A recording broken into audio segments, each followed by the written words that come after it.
Hey, let me show you all screenshot methods on the Realme GT6. So first of all, and probably the most common way, to use power button and the volume down button at the same time. So click on them together and you can take screenshots.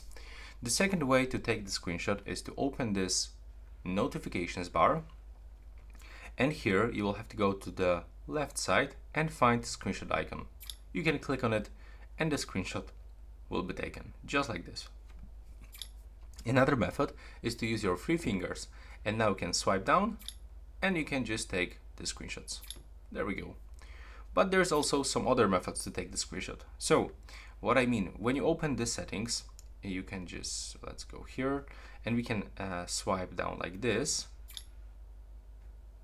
Okay, doesn't work. Let's do this one more time.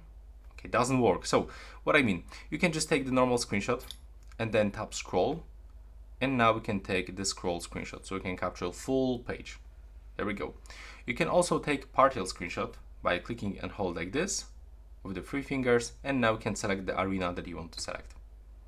There we go.